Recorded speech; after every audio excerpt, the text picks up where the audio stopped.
Welcome back to the channel.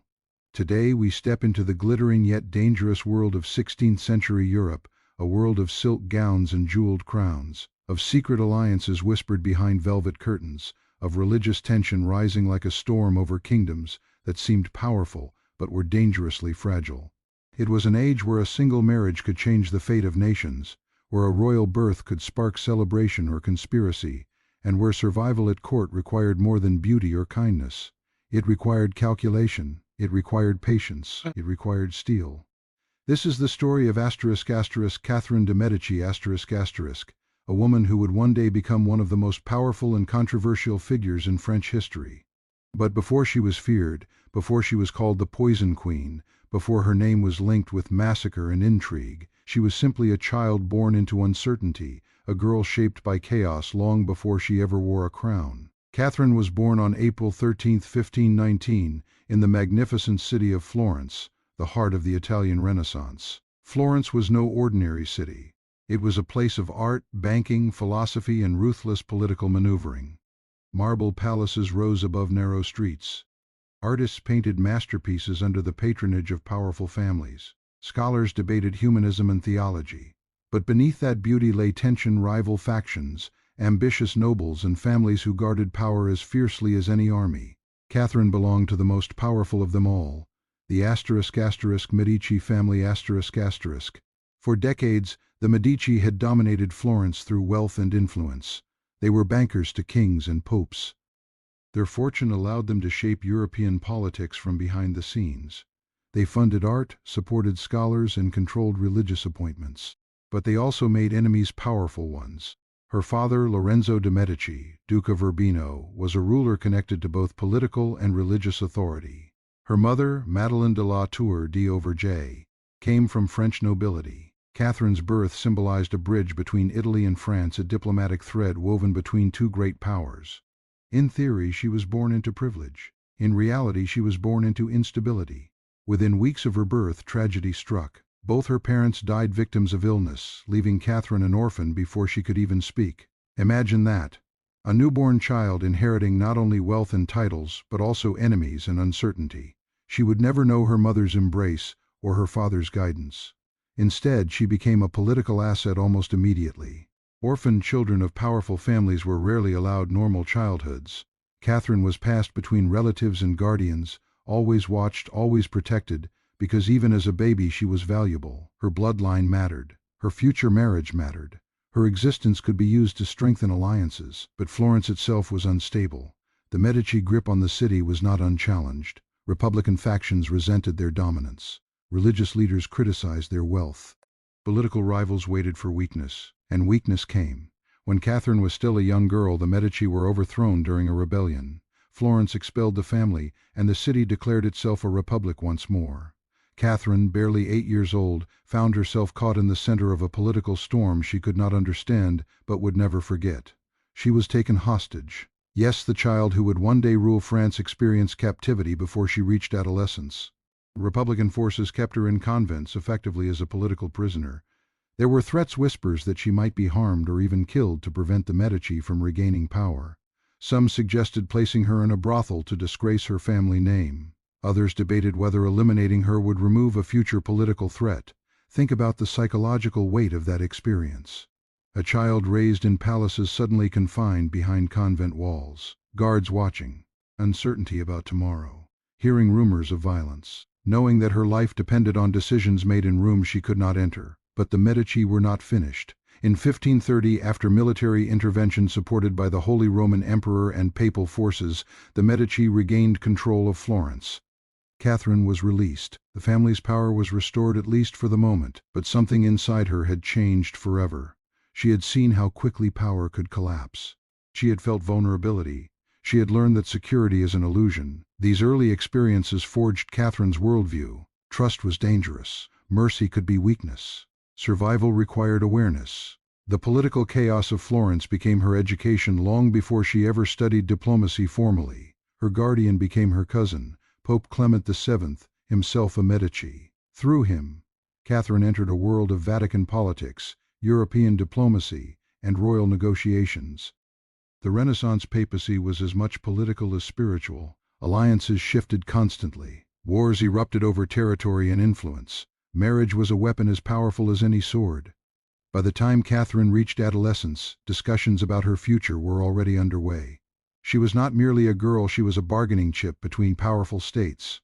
In the grand chessboard of Europe, France and the Holy Roman Empire competed for dominance in Italy. The papacy sought balance. Florence needed security, and Catherine, young, intelligent, and of valuable bloodline, became the solution to multiple political problems at once. In 1533, at just 14 years old, Catherine was sent to France to marry Henry, the second son of King Francis I of France. It was an astonishing leap from a politically unstable Florence to the dazzling, intimidating court of France. Imagine her journey: a teenage girl leaving her homeland forever, crossing the Alps, entering a foreign kingdom where she barely spoke the language fluently, surrounded by nobles who viewed her as an outsider, an Italian girl from a banking family, not a traditional French princess. The French court was magnificent but merciless. It valued lineage, elegance, and influence. Catherine had wealth and a famous name, but she lacked deep roots in French nobility. Some mocked her background, calling her a merchant's daughter. Others resented the Italian influence she represented. Her wedding to Henry was lavish beyond imagination, a display of wealth and diplomacy meant to signal unity between France and the papacy. But beneath the celebration lay uncertainty. Henry was not initially expected to inherit the throne. As the second son, his role was secondary. That meant Catherine's position was also uncertain. She was important, but not central. Still, she observed everything. She watched court rituals. She studied personalities. She learned who held influence and who merely appeared to. She listened more than she spoke. Those who underestimated her quiet nature failed to recognize that silence can be a powerful teacher. Florence had trained her in political survival. France would train her in royal endurance. But even as she settled into her new life, fate was preparing another twist. In 1536, Henry's older brother, Francis, died unexpectedly. Suddenly, Henry became the heir to the French throne. And Catherine, once a secondary bride, was now destined to become Queen of France. The stakes had changed. Her marriage was no longer symbolic. It was central to the future of France. Yet her challenges were only beginning. The French court remained suspicious of her Italian origins. Her accent marked her as foreign. Her connections to the papacy stirred political tension. And perhaps most dangerously, she struggled at first to produce a child. In royal courts, fertility was power. A queen's worth was often measured by her ability to secure the dynasty. Without an heir, she could be replaced, annulled, forgotten. For years, Catherine endured whispers and doubt. But instead of collapsing under pressure, she adapted. She sought medical advice. She consulted physicians. She refused to surrender her position quietly. These years shaped her resilience. She learned patience, the kind of patience that waits, observes, and prepares. By the time Henry ascended the throne as Henry II in 1547, Catherine had already survived political rebellion, captivity, cultural exile, and courtly humiliation. She had been orphaned, she had been imprisoned, she had been underestimated, and each experience hardened her. The girl from Florence who once sat behind convent walls would one day sit at the center of French power for decades. The child who witnessed rebellion would later navigate civil war. The orphan who grew up without protection would become the ultimate protector of her children's crowns. But none of that was visible yet. At this stage of her life, she was still learning, still adapting, still absorbing the lessons of survival in a world where alliances shifted like sand beneath a castle wall. Europe in the 16th century was not kind to the weak. Religious tensions were rising between Catholics and Protestants. The Reformation was spreading across Germany and beyond. France itself was beginning to fracture along religious lines. Noble families were building private armies. The monarchy's authority was not absolute. Catherine stood at the edge of this storm, not yet its architect, but already its student. Her childhood in Florence had taught her that power can vanish overnight. Her youth in France taught her that influence must be cultivated carefully. And her early years as a royal bride taught her that survival requires endurance beyond pride. History would later paint her as calculating, even cruel. But to understand Catherine, we must begin here with a vulnerable child navigating instability, learning that security must be built, defended, and sometimes fought for in silence, before she was accused of poison, before she was blamed for bloodshed.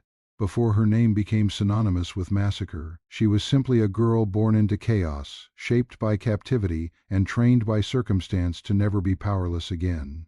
And that is where our story truly begins. When Catherine arrived in France as a young bride, she entered a world that glittered on the surface but hid sharp edges beneath its gold. The French court of the 16th century was a theater of elegance and cruelty, where every smile could conceal rivalry and every compliment might carry calculation. For Catherine de Medici, still in her teens, this was not simply a new home, it was a battlefield without swords. Her marriage in 1533 to the future Henry II of France had been celebrated with spectacular pageantry. Banquets overflowed with wine, musicians played for days, nobles dressed in silks and jewels dazzled foreign ambassadors. The ceremony symbolized a powerful alliance between France and the papacy, strengthened through Catherine's Medici bloodline. On paper it was a triumph. In reality, Catherine quickly learned that ceremony does not guarantee affection. Henry was quiet, athletic, and deeply private. He had been raised in a world of chivalric ideals and knightly loyalty, but his heart belonged elsewhere, to a woman who would become the defining rival of Catherine's early life. Diane de Poitiers. Diane was not a passing infatuation. She was nearly 20 years older than Henry, poised, intelligent, and politically skilled. She had been part of the royal court long before Catherine arrived. She understood its rules, its alliances, its vulnerabilities. More importantly, she understood Henry. While Catherine struggled with language and customs, Diane moved with confidence. She advised Henry on political matters. She influenced appointments and decisions. She even controlled access to him. The young Italian bride found herself overshadowed not by another queen but by a mistress. At court, perception was everything.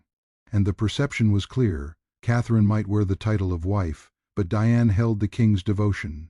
Imagine Catherine's position. A teenage girl in a foreign land, married to a prince who barely showed her affection, surrounded by nobles who questioned her lineage. She was expected to smile, to behave with dignity, to fulfill her role flawlessly. Yet privately she faced humiliation. Court gossip spread quickly. Whispers followed her through corridors. Some mocked her Italian accent. Others dismissed her as a banker's daughter despite the Medici wealth and influence. France valued ancient noble blood, and to some, Catherine's background seemed commercial rather than royal. She responded not with rebellion but with restraint. Catherine observed Diane carefully. Rather than openly challenging her, she studied her. She learned how influence worked at the French court. She recognized that power did not always wear a crown, sometimes it stood slightly behind it. In these years, Catherine refined a skill that would define her future: patience. But patience alone could not secure her position. The greatest threat to her survival was not Diane's presence. It was her own inability at first to produce an heir. Years passed without pregnancy. In a royal marriage, this was dangerous. A queen's primary duty was to continue the dynasty. Without children, she could be annulled, replaced, forgotten. The pressure was immense. Physicians were consulted. Remedies were tried. The royal couple's private life became a matter of public speculation. Some blamed Catherine. Others quietly wondered if Henry himself might be the cause. But in a society that placed reproductive responsibility largely on women, the burden fell on her. For nearly 10 years, Catherine endured uncertainty. Each passing year increased the risk. Advisors murmured about succession. Foreign powers watched closely. If the marriage failed to produce an heir, the political alliance that had brought her to France could unravel. During this period, Catherine could have retreated into bitterness. Instead, she worked to strengthen her intellectual and cultural presence. She immersed herself in courtly life. She supported art and architecture. She embraced French customs while quietly maintaining elements of her Italian heritage. She became known for her interest in astrology, scholarship, and Renaissance culture. These interests later fed rumors about mysticism, but at the time they also demonstrated education and refinement. Yet none of it mattered as much as a child. Then, in 1544, after a decade of waiting, Catherine gave birth to her first surviving son, Francis. The court erupted in relief. Her position, once fragile, suddenly stabilized. The birth of an heir transformed her from uncertain bride to essential queen-in-waiting. More children followed many children. In total, she would give birth to 10, though not all survived to adulthood. With each birth, her security strengthened. But even motherhood did not end Diane de Poitiers' influence. Henry remained devoted to Diane throughout his life. He entrusted her with jewels that technically belonged to Catherine. He granted her estates. He valued her counsel. The situation was deeply humiliating, yet Catherine endured it publicly with composure. This endurance was not weakness. It was strategy. Catherine understood something critical. As long as Henry lived, Diane's influence would continue. But kings do not live forever. By maintaining dignity, by avoiding open confrontation, Catherine preserved her image. She built alliances quietly. She focused on her children, the future kings of France. She invested her energy in long-term survival rather than short-term revenge. Meanwhile, Europe was shifting dramatically. The Protestant Reformation, sparked by Martin Luther decades earlier, was spreading across the continent. France began to experience religious tension between Catholics and Protestants known as Huguenots. Noble families divided along confessional lines. Political stability grew increasingly fragile. Henry, as king after 1547, ruled during these early rumblings of conflict. Catherine watched closely. Though she was not yet the dominant political force she would become, she was learning. She attended councils. She listened to debates. She observed how decisions were made and who truly influenced them. The French monarchy at this time still projected strength. Royal ceremonies emphasized divine authority. Court festivals displayed wealth and control. But beneath the spectacle, factions competed for power. Catherine's own experience of exclusion may have sharpened her political awareness. She knew what it meant to be marginalized. She understood how quickly favor could determine destiny. Her relationship with Diane evolved into a tense coexistence, publicly respectful, privately competitive. Catherine recognized that any attempt to remove Diane prematurely could isolate her further. Instead, she waited, and fate once again would intervene. In 1559, during celebrations marking a royal wedding alliance, King Henry II participated in a tournament, a chivalric event meant to display strength and honor. In a tragic accident, a lance splintered and pierced his eye. Despite medical efforts, he died days later. The shock was immense. For Diane, it meant the sudden loss of protection. For Catherine, it meant transformation. The woman who had endured years of quiet humiliation was now queen mother to a teenage king. Almost immediately, Catherine moved decisively. Diane was removed from court influence. The jewels and estates granted to her were reclaimed. The balance of power shifted overnight. But these actions were not merely revenge. They were consolidation. Catherine understood that the monarchy faced instability. Her eldest son, Francis II, was young and inexperienced. Powerful noble families, such as the Guise, sought dominance. Religious conflict was intensifying. The years of being ignored had prepared her perfectly for this moment. She had learned to observe without drawing attention. She had learned to endure without breaking. She had learned that power is most secure when it is patient. Those early humiliations shaped her governing style. Critics later called her manipulative. Supporters described her as pragmatic. Both descriptions emerged from the same root: survival. As a young bride, Catherine had entered France with limited control. As a mother and widow, she emerged as the central pillar of the Valois dynasty. Looking back, those first decades of marriage were not wasted years. They were training. Enduring Diane's dominance taught her restraint. Facing infertility taught her resilience.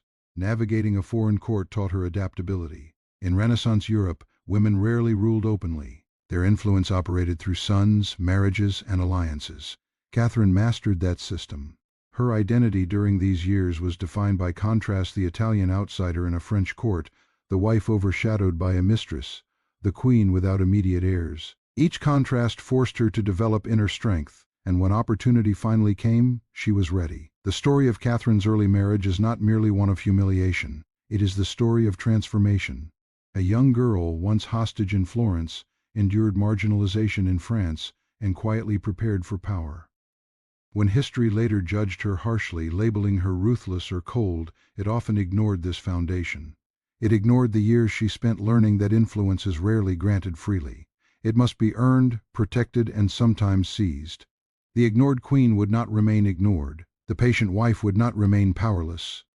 And the lessons she learned beside the shadow of Diane de Poitiers would echo throughout her reign as queen mother, shaping decisions that would alter the course of French history forever. In the summer of 1559, France glittered with celebration.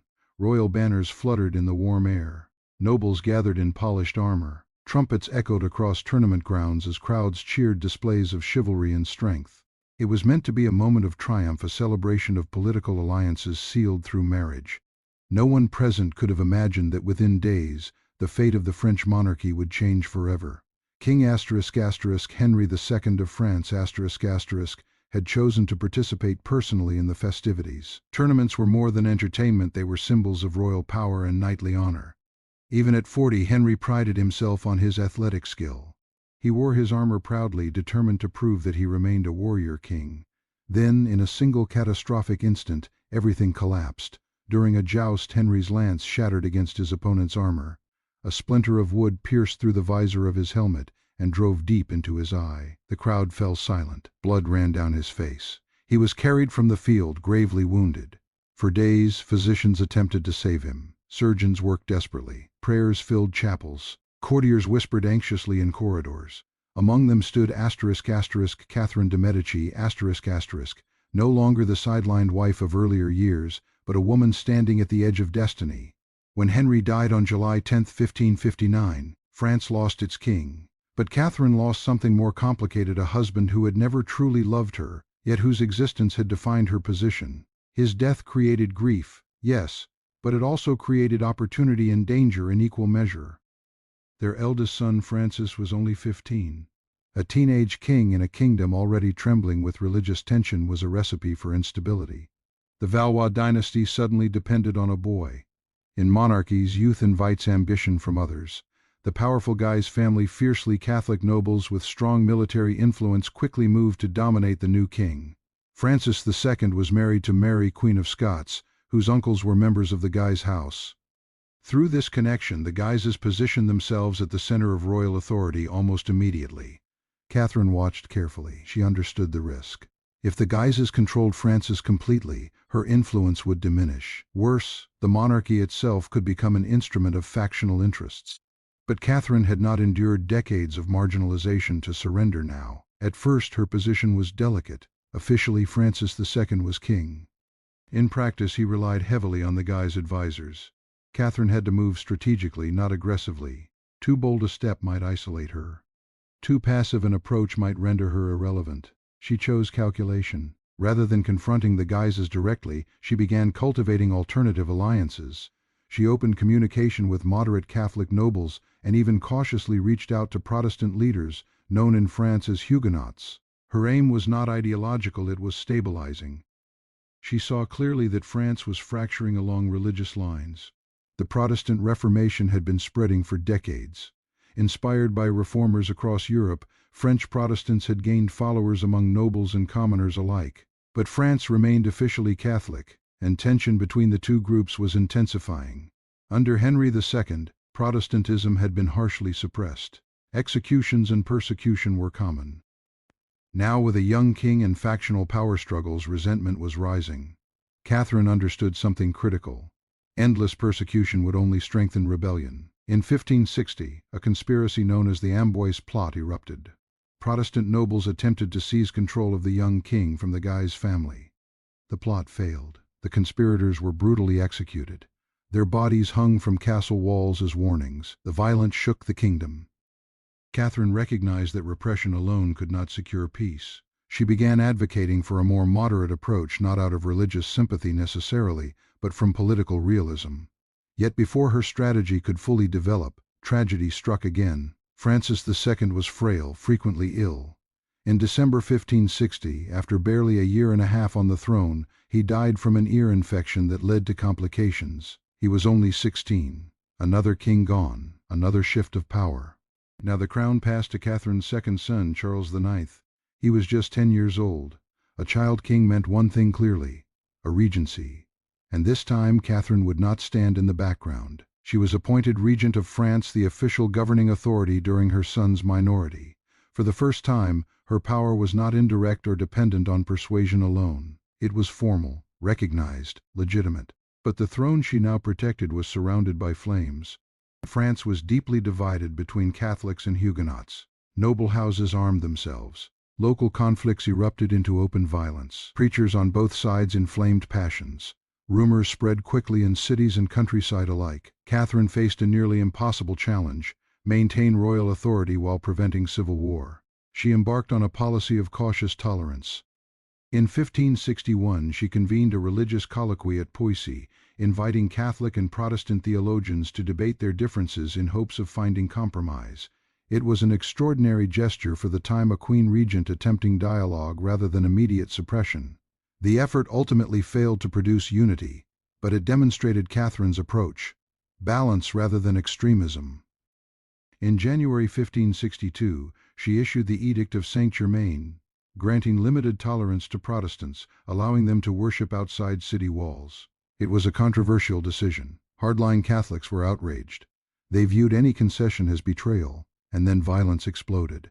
In March 1562, the Duke of Guise attacked a Protestant congregation in the town of Vassy, killing dozens. The massacre of Vassy ignited the first of the French wars of religion. France descended into civil war. Cities changed hands, armies clashed, churches were destroyed, villages were burned. The monarchy's authority weakened as nobles pursued their own agendas under the banner of faith. Catherine now ruled not merely as regent, but as crisis manager of a collapsing realm. She traveled extensively with the young king, conducting royal tours across France to assert authority and project unity. The presence of the king was meant to remind subjects that above religious divisions stood the crown. But projecting unity and achieving it were two different things. Catherine negotiated constantly with Catholic leaders, with Protestant princes, with foreign ambassadors. Spain watched closely, eager to prevent Protestant growth. England observed carefully, concerned about Catholic resurgence. Every decision carried international implications. In 1563, the Peace of Amboise temporarily ended the first phase of conflict, granting limited rights to Protestant nobles. It was an uneasy peace, but Catherine accepted compromise as the price of survival. Throughout these years, critics accused her of inconsistency. Some Catholics claimed she was too lenient toward heretics. Some Protestants believed she secretly favored Catholic dominance. In truth, her loyalty lay not with doctrine, but with dynasty. Her goal was simple in theory and nearly impossible in practice: preserve the Valois monarchy.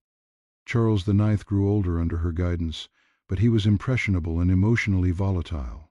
Catherine remained deeply involved in governance even as he matured. She advised him constantly, sometimes firmly, sometimes subtly. Her enemies began to paint her as manipulative, a foreign woman pulling strings behind the throne. But to Catherine, influence was responsibility. A weak king in a divided country required steady counsel. As the wars of religion reignited again and again, Catherine's strategy evolved. She arranged political marriages to create alliances. She balanced appointments between factions. She sought foreign neutrality when possible. But each peace treaty felt temporary, each reconciliation fragile. The French monarchy was no longer unquestioned. Noble armies rivaled royal forces. Preachers commanded fierce loyalty. Fear and suspicion permeated society. Through it all, Catherine remained at the center, negotiating, calculating, enduring. Her transformation was complete. The ignored wife of earlier years had become the architect of royal survival. She had learned that power is rarely stable. She had witnessed how quickly authority could collapse. Now she applied those lessons relentlessly. Under her regency, France did not achieve lasting peace, but neither did it dissolve completely. The crown endured, even as the kingdom fractured.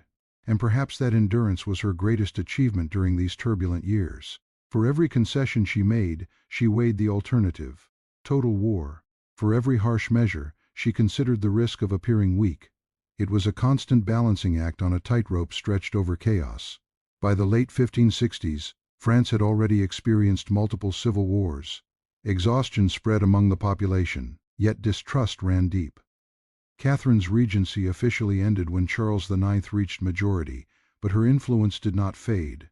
She had become indispensable. The sudden death of Henry II had thrust her into uncertainty. The brief reign of Francis II had tested her patience.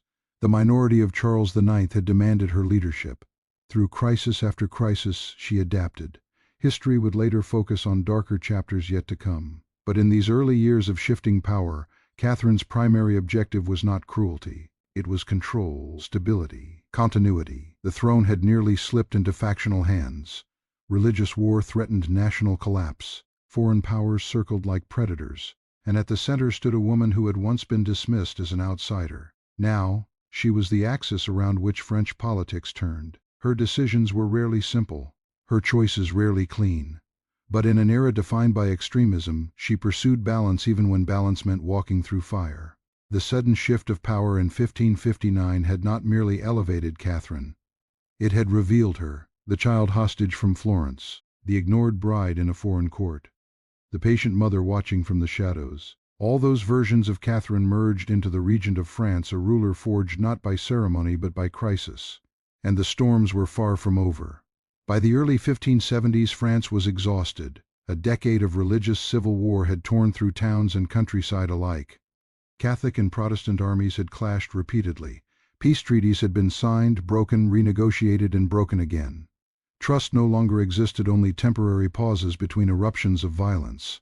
The monarchy, led by Charles IX of France struggled to assert authority over factions that believed divine truth justified bloodshed. At the center of this fragile balance stood Catherine de Medici ****. She had spent years attempting moderation, granting limited toleration to Protestants, negotiating with Catholic hardliners, arranging compromises that satisfied no one completely but prevented total collapse. Yet every peace felt thinner than the last. Catherine understood that symbolic gestures mattered. In a fractured kingdom, spectacle could serve as political glue, and so she conceived of a marriage that might heal France or at least quiet it. Her daughter, Marguerite de Valois, a Catholic princess of France, would marry Henry of Navarre, the leading Protestant prince of the blood. That young man would later become Henry IV of France but in 1572 he was simply the most prominent Huguenot noble in the realm. The marriage was daring. To Catholics, it was unsettling. To Protestants, it was hopeful. To Catherine, it was strategic. If the two religious camps could be united through royal blood, perhaps the endless cycle of war could finally slow. Paris prepared for the wedding in August 1572. Protestant nobles traveled from across France to attend the ceremony. The city, overwhelmingly Catholic and deeply suspicious of Huguenots, suddenly hosted thousands of Protestant guests. The atmosphere was tense. The wedding itself took place outside Notre Dame Cathedral, as Henry of Navarre, being Protestant, could not enter for the Catholic Mass. It was an awkward compromise symbolic of the fragile coexistence Catherine hoped to build. For a few days, Paris glittered with celebration. Feasts were held, music filled the streets, nobles mingled carefully, smiles were exchanged, though many were strained. But beneath the festivities lay deep currents of distrust. Just days after the wedding, an event occurred that would change everything. Admiral Gaspard de Coligny, a leading Protestant noble and close advisor to King Charles IX, was shot by an assassin while returning to his lodgings. He survived the initial attack but was seriously wounded. The attempt on Coligny's life sent shockwaves through the Protestant community in Paris. They demanded justice. They suspected Catholic conspirators, possibly even members of the powerful Guy's family. Her methods were shaped by her time. The legends of poison may never disappear. They are too dramatic, too embedded in cultural memory. But history, when examined carefully, reveals a more complex portrait. Not a sorceress queen stirring toxins in hidden chambers. Not a single mastermind controlling every death, but a ruler navigating chaos with the tools available to her, sometimes harsh, sometimes conciliatory, always strategic. The Poison Queen was a story Europe told about Catherine de Medici. The survivor queen was the woman history reveals beneath it. By the late 1580s, Catherine de Medici, had reached the twilight of her life, yet the political storms around her had only intensified. France was a nation teetering on the edge of collapse, divided by decades of religious civil war, punctuated by massacres, assassinations, and betrayals. The Valois dynasty, once central to the balance of European power, was weak, and Catherine's children, who carried the crown, struggled to maintain authority in a kingdom that had grown fragmented and chaotic. Her eldest surviving son, Henry III of France, had ruled since 1574, but he was unpopular, often indecisive, and dependent on the guidance of his mother. Catherine remained the linchpin of power, the woman who could navigate the dangerous terrain where religion, politics, and personal ambition collided. Her strategy during these final years continued to reflect the traits that had defined her entire political career: patience, calculation, and pragmatism. France was divided between Catholic extremists, particularly the ultra-powerful Catholic League led by the Guy's family, and Protestant factions loyal to Henry of Navarre. Tensions had escalated to the point where open warfare was almost inevitable. Catherine understood the precariousness of the situation. The monarchy could survive only if she could balance these competing forces, prevent the complete breakdown of authority, and secure a legacy for her surviving family. Despite her frail health, she remained deeply involved in governance. She met constantly with advisors, nobles, and foreign envoys, assessing alliances, negotiating truces, and evaluating threats. The French court at this time was a dangerous web of competing loyalties. Catholic hardliners demanded uncompromising suppression of Protestants, seeing any concession as weakness, while Protestant leaders were equally adamant that tolerance be enforced, viewing the crown's vacillation as betrayal. Catherine had to navigate these treacherous waters carefully. Her previous experience surviving years of marginalization, outlasting the power of Diane de Poitiers, and managing the young reigns of her sons had honed her ability to anticipate rival moves, manipulate alliances, and act decisively when necessary. One of the defining features of Catherine's late political life was her repeated use of diplomacy to delay conflict and preserve the monarchy. She recognized that France could not endure another full-scale war indefinitely without risking total collapse. She arranged negotiations between Protestant and Catholic factions, offering compromises that were rarely ideal for either side, but were often sufficient to prevent immediate violence. For example, she mediated truces during the later phases of the Wars of Religion, securing temporary peace while buying time for her sons to consolidate authority. This balancing act, however, was incredibly difficult. Every decision provoked criticism, and Catherine was caught between factions that increasingly viewed her as untrustworthy or manipulative. Catherine also relied on political marriages as a key tool to stabilize the realm. The most famous of these, though controversial, was the earlier marriage of her daughter, Marguerite de Valois, to Henry of Navarre, intended to unite Catholics and Protestants. While that union had disastrously coincided with the St. Bartholomew's Day massacre, it demonstrated her willingness to use dynastic strategy to achieve political goals. In her later years, she continued this approach, arranging marriages that could strengthen alliances, placate rival families, or prevent rebellion. She understood that the personal bonds created through marriage could, at least temporarily, compensate for the fractures in the political and religious landscape. During these final years, Catherine's relationship with her surviving sons became a central concern. Henry III, her last surviving son to rule France, was intelligent but emotionally fragile, often indecisive, and sometimes prone to paranoia. Catherine served as his advisor, mentor, and political stabilizer, guiding him through the complex web of French politics. Her influence was critical in preventing more radical factions from seizing power and in ensuring that the crown maintained some measure of control. Yet her position as a female regent in a patriarchal society continued to make her a target of criticism. Many nobles, particularly those in the Catholic League, viewed her as an outsider interfering in matters that should be controlled by male heirs or prominent Catholic families. The assassination of the Duke of Guise in 1588 further intensified the crisis in France. The Guise family, a powerful Catholic faction, had openly defied royal authority, and Henry III ordered their elimination to assert control. Catherine, reportedly opposed to the assassination, feared that it would provoke widespread rebellion and potentially topple the monarchy entirely. Her warnings, however, could not prevent the escalation that followed. The killing of the Guises deepened the polarization of French politics, intensified religious animosities, and ultimately set the stage for the final conflicts of the Wars of Religion. Catherine's political approach in these years was marked by a consistent focus on survival and the long-term preservation of the monarchy. She frequently employed compromise, sometimes sacrificing immediate ideological goals to prevent catastrophic collapse. Yet this pragmatism made her unpopular with extremists on both sides. Protestants resented her as the orchestrator of massacres and as a defender of Catholic privilege. Catholic hardliners criticized her for being too lenient and for maintaining ties with Huguenot leaders. The Poison Queen legend, which had emerged decades earlier, continued to color perceptions of her, creating a mythology that often overshadowed her actual political decisions. Even as her health deteriorated, Catherine maintained a detailed awareness of France's domestic and international situation. She communicated regularly with foreign powers, balancing diplomacy with internal governance. Spain, England, and the Holy Roman Empire all had vested interests in French affairs, and Catherine skillfully navigated the delicate alliances and rivalries that defined European politics. She recognized that the monarchy's survival depended not only on controlling domestic factions, but also on maintaining a credible position in the broader European balance of power. In 1589, Catherine's health finally failed.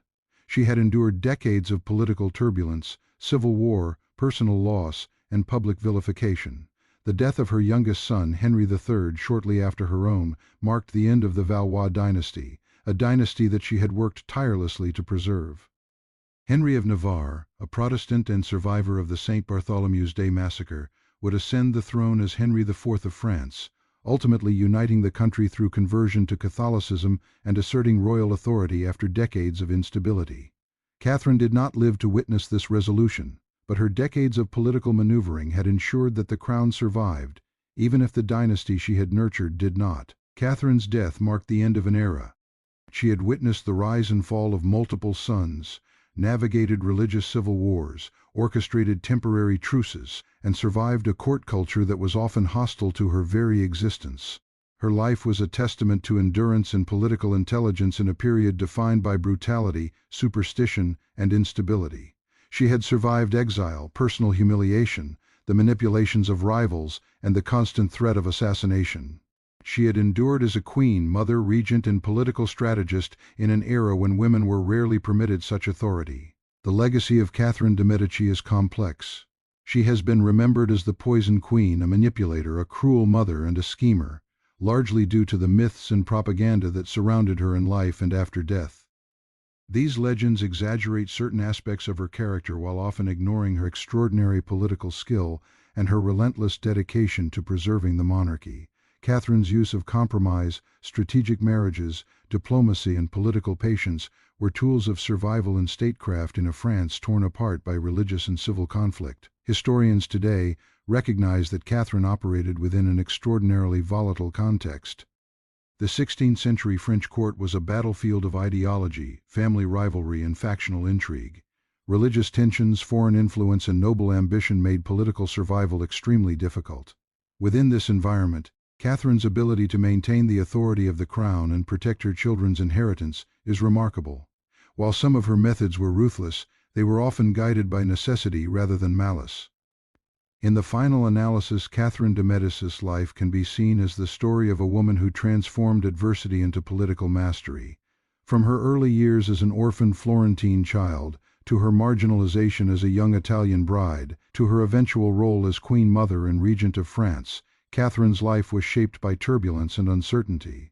Her political career spanned decades of instability, and her decisions reflected a combination of pragmatism, foresight, and survival instinct. The myths and legends that have persisted, particularly the image of the Poison Queen, reveal as much about societal fears, gender biases, and the anxieties of her contemporaries as they do about Catherine herself. In reality, her power lay not in secret poisons, but in her ability to navigate a divided kingdom, manage her family's survival, and maintain the authority of the French monarchy against overwhelming odds. Her death closed a chapter in French history, but the consequences of her actions continued to reverberate for decades. The monarchy survived, the country eventually achieved relative stability under Henry IV, and the enduring fascination with Catherine de Medici, as both a historical figure and a symbol of intrigue, demonstrates the profound impact of her life on European history. Catherine de Medici remains an extraordinary figure.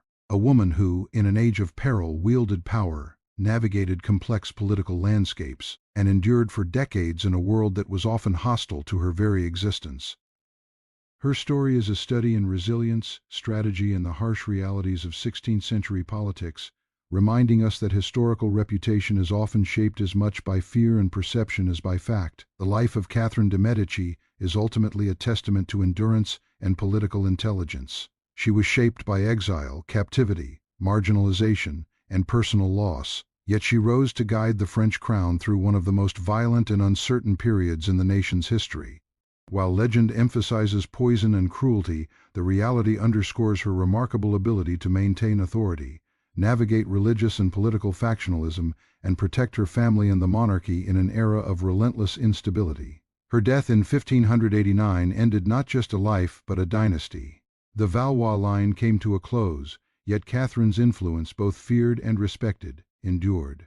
The stories, the myths, and the historical debates surrounding her actions remind us that power, especially wielded by women in a patriarchal world, is often interpreted through lenses of fear and suspicion. The Poison Queen legend may captivate the imagination, but the true measure of Catherine de Medici lies in her extraordinary political skill, her resilience in the face of adversity, and her unwavering commitment to preserving the French crown through decades of turbulence, intrigue, and conflict. In the end, Catherine de Medici was neither simply villain nor saint. She was a survivor, a strategist, and a mother who placed the survival of her family and the monarchy above all else. Her life encapsulates the complexities of ruling in a divided and violent society, and her legacy continues to provoke debate, inspire fascination, and remind us that history is rarely simple. The story of Catherine de Medici is therefore not only the story of a queen, but also the story of France itself, a nation torn by faith, ambition, and power, shaped in no small part by the woman who endured, maneuvered, and survived when so many others would have fallen. Her life, filled with triumphs, tragedies, and controversies, remains one of the most compelling chapters in European history, offering timeless lessons in political strategy, resilience, and the precarious balance between survival and morality. By the time Catherine de Medici reached the final years of her life, the landscape of France had changed almost beyond recognition. She had arrived as a young, inexperienced Italian bride, navigating the elaborate yet treacherous world of the French court, where every gesture, every word, every alliance mattered. Over decades, she had transformed herself into the central figure of French politics, surviving the deaths of her husband and multiple sons, managing the monarchy through civil wars, and confronting the fractures of religion, power, and ambition that threatened to tear the country apart. The final years of her life reveal both the culmination of her political skill and the complex, often contradictory legacy she left behind. Even after decades of rule as Queen Mother and Regent, Catherine's influence over her youngest son, Henry III of France, remained pivotal. Henry III was a man of intelligence and education, but plagued by indecision, a tendency toward melancholy, and a susceptibility to manipulation. He faced the impossible task of ruling a kingdom fractured by decades of religious conflict, with extremists on both sides challenging the crown's authority. Catherine's experience, patience, and political acumen were indispensable to navigating this treacherous terrain. She remained an active participant in governance, attending council meetings, advising her son, and monitoring the shifting alliances among nobles, clergy, and foreign powers. France during this period was profoundly unstable. The Catholic League, led by the influential Guise family, continued to assert dominance in many regions, pressing for the uncompromising suppression of Protestantism. The Protestant forces led by Henry IV of France, and other prominent Huguenot leaders, refused to cede ground. The tensions had already erupted into a series of violent conflicts known collectively as the Wars of Religion, including massacres, rebellions, and assassinations. Catherine's challenge was to maintain royal authority in a landscape where both sides viewed compromise as betrayal and loyalty was fluid and often transactional. Despite her advancing age and declining health, Catherine displayed remarkable resilience. She traveled extensively to meet with regional leaders, broker truces, and reinforce the monarchy's presence across the kingdom. She understood that the presence of the crown in multiple regions could deter rebellions, foster loyalty, and at least temporarily stabilize volatile territories. She also maintained constant communication with foreign ambassadors, recognizing that France's internal divisions were inseparable from European diplomacy. Spain, the Holy Roman Empire, and England all had vested interests in the French conflicts, and Catherine navigated these complex external pressures with the same strategic caution she applied domestically. Her approach combined diplomacy, pragmatism, and a willingness to make morally difficult decisions. She frequently opted for compromise over confrontation, knowing that immediate ideals could not outweigh the long-term survival of the crown.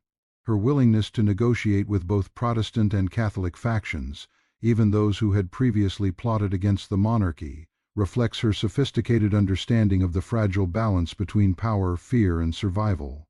Catherine's ability to weigh the immediate political risks against the broader strategic goals was a defining characteristic of her late rule. At the same time, Catherine's legacy of the St. Bartholomew's Day massacre and her earlier reputation as the so-called Poison Queen continued to haunt her. Rumors of secret poisons, assassinations, and dark manipulations had been circulating for decades, amplified by both domestic enemies and foreign observers.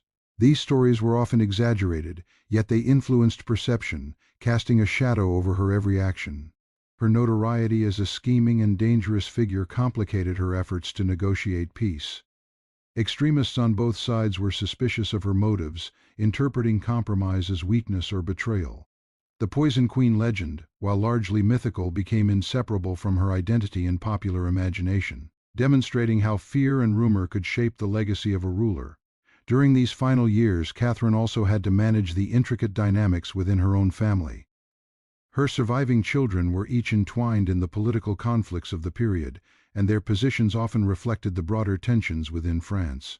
Henry III relied on her counsel but was subject to the pressures of factions within his court. Her daughters were connected to political marriages that could either stabilize or destabilize the monarchy. Catherine's strategic vision involved not only navigating the present crises but also ensuring that her family remained positioned to maintain influence and preserve the monarchy's continuity. One of the most critical aspects of her late political strategy was her attempt to mediate between the Catholic League and Henry of Navarre, the leading Huguenot claimant. By this time, Henry of Navarre had survived the St. Bartholomew's Day massacre, ascended to prominence, and emerged as a central figure in the ongoing wars of religion. Catherine recognized that a direct confrontation between Henry III and Henry of Navarre could threaten the survival of the crown itself. She sought to maintain a delicate balance, using diplomacy and negotiation to delay open conflict while preserving opportunities for the monarchy to assert control. Catherine's diplomacy often involved calculated gestures that could placate one faction without alienating another. She understood the symbolism inherent in public actions, ceremonies, and appointments. Even minor concessions could be used to signal goodwill or authority, while subtle manipulations behind the scenes ensured that her influence remained intact. Her mastery of courtly optics, combined with her understanding of political psychology, allowed her to navigate a court where appearances could determine the outcome of alliances and betrayals. The final years of her life also reflected Catherine's acute understanding of the limitations of power. She knew that the monarchy could not always enforce obedience, and that coercion alone was insufficient to maintain stability. This awareness shaped her reliance on negotiation, strategic marriages, and selective concessions. Her political decisions were guided not by ideology but by necessity. Survival of the monarchy, preservation of her children's crowns, and maintenance of some semblance of order in a kingdom beset by chaos. Catherine's declining health did not diminish her influence. Even as her body weakened, she continued to exert authority, maintain communication with key figures, and guide the strategic direction of the monarchy. Her persistence demonstrates a remarkable capacity for leadership, particularly in a society that often limited women's political agency. In the context of 16th-century France, where nobles wielded independent military power, religious factions held intense sway, and kings could be assassinated, Catherine's ability to sustain her influence until the end of her life is extraordinary. Her death in January 1589 marked the end of an era. The Valois dynasty, which had endured for centuries, came to a close shortly afterward with the assassination of Henry III. Catherine did not live to witness the ultimate resolution of the wars of religion, which would come under Henry of Navarre, who became King Henry IV and eventually restored relative stability to France. Yet her political interventions had ensured that the monarchy survived the decades of turmoil she had navigated. Without her skill, experience, and strategic patience, it is possible that the French crown might have collapsed entirely under the weight of internal divisions and external pressures. Catherine's life offers profound insights into the nature of power, leadership, and survival in a deeply unstable society. She was frequently vilified, mythologized, and reduced to caricature, yet a careful examination of her career reveals extraordinary political skill. She endured personal loss, public humiliation, and relentless challenges, all while maintaining the authority of the monarchy. Her approach to governance combined pragmatism with foresight, compromise with calculated assertiveness, and patience with decisive action when necessary. The legends that arose around Catherine, particularly the notion of her as the Poison Queen, reveal as much about the fears and biases of 16th-century Europe as they do about her actual character.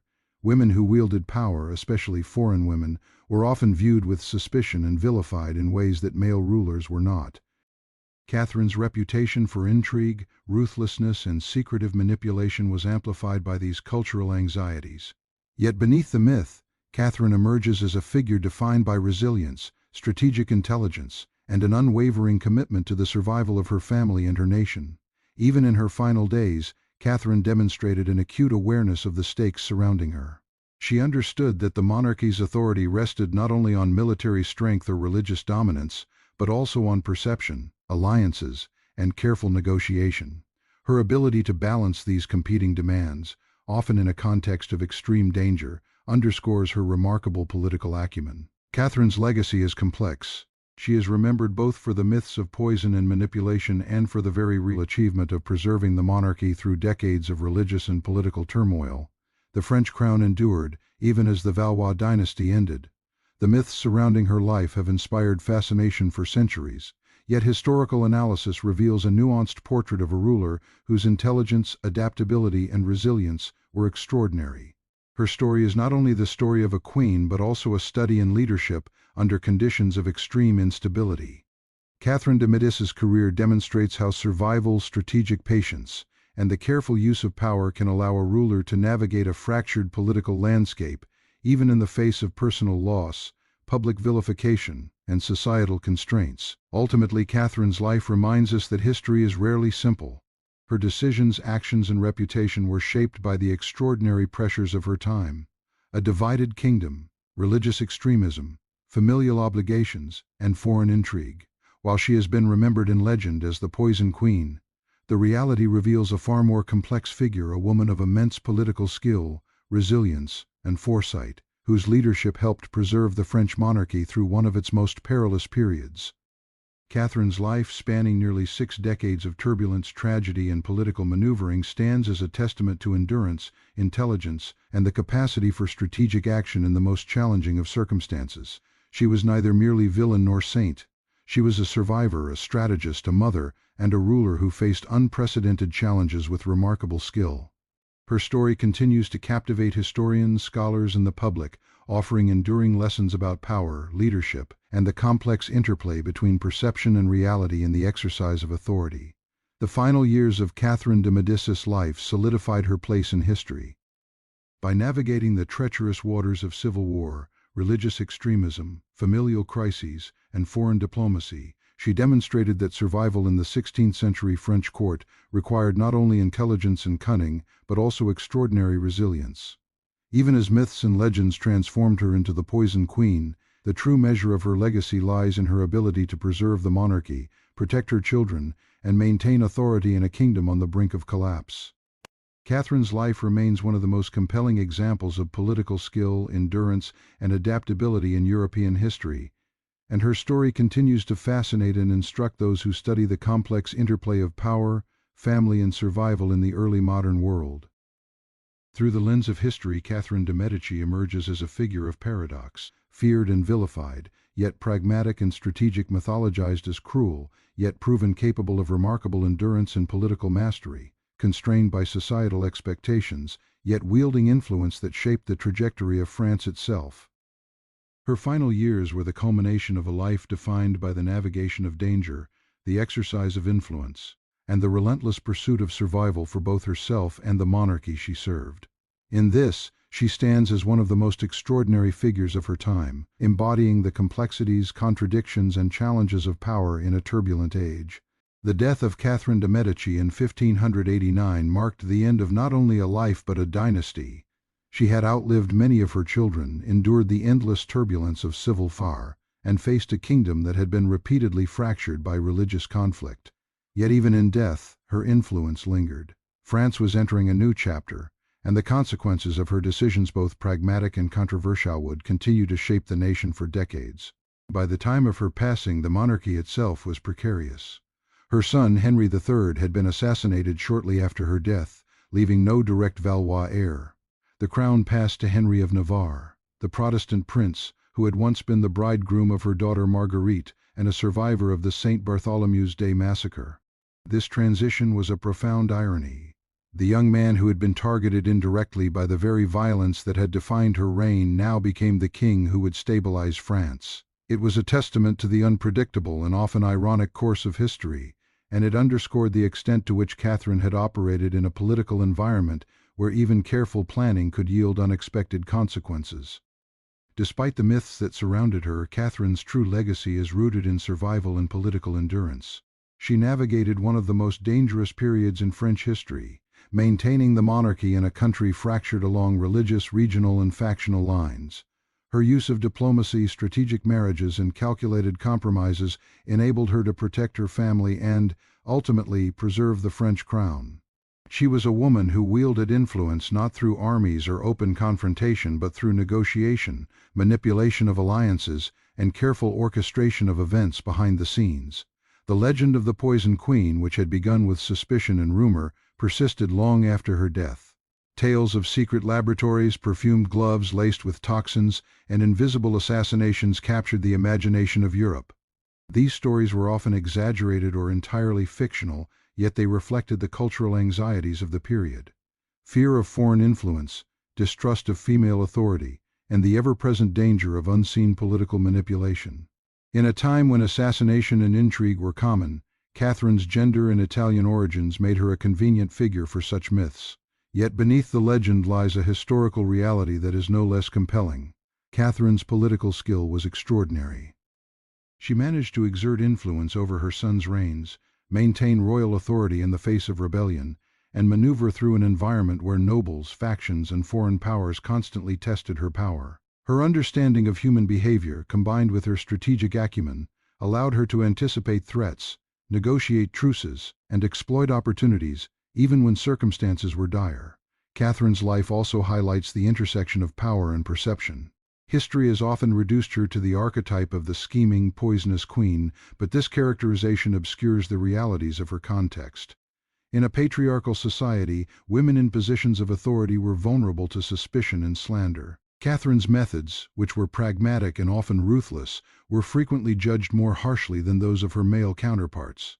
The myths surrounding her reflect not only the fear of her contemporaries but also the enduring fascination with the exercise of female power in an era dominated by men. In the broader sweep of French history, Catherine de Medici represents both the fragility and resilience of monarchy. The Valois line ended with her family, yet the crown endured. Henry IV, her daughter's former husband and a Protestant who converted to Catholicism for the sake of unity, succeeded in stabilizing the kingdom after decades of religious warfare. Catherine did not live to see the peace she had so desperately sought, yet her decades of maneuvering had prevented the complete collapse of the monarchy and set the stage for eventual reconciliation. Her life and legend continue to captivate historians and the public alike because they illuminate enduring themes. The challenges of female authority, the intersection of personal ambition and political necessity, and the ways in which rumor and perception can shape historical memory. Catherine's story is not one of simple villainy or heroism but of survival, strategy, and resilience in an age of profound instability. Catherine's death also invites reflection on the consequences of power and the price of survival in a turbulent world. She endured personal losses that would have devastated any individual. The deaths of her husband, multiple children, and countless allies, the betrayal of supposed friends, and the constant threat of assassination. Yet she persisted, navigating the court and the kingdom with a combination of intelligence, patience, and pragmatism. Her ability to survive where others perished speaks to her remarkable resilience and political acumen. Even in modern memory, Catherine de Medici's story resonates because it exemplifies the complexities of historical judgment. She is both reviled and admired, feared and respected. The myths of poison and manipulation endure, yet they coexist with recognition of her extraordinary ability to wield influence, negotiate conflict, and preserve the monarchy through decades of turbulence. Her legacy reminds us that history often operates in shades of gray, where the exercise of power is neither wholly virtuous nor entirely corrupt, but shaped by circumstance, necessity, and human frailty. Ultimately, Catherine de Medici's life offers lessons about the interplay of perception and reality, the challenges of leadership, and the resilience required to navigate a world defined by conflict and uncertainty.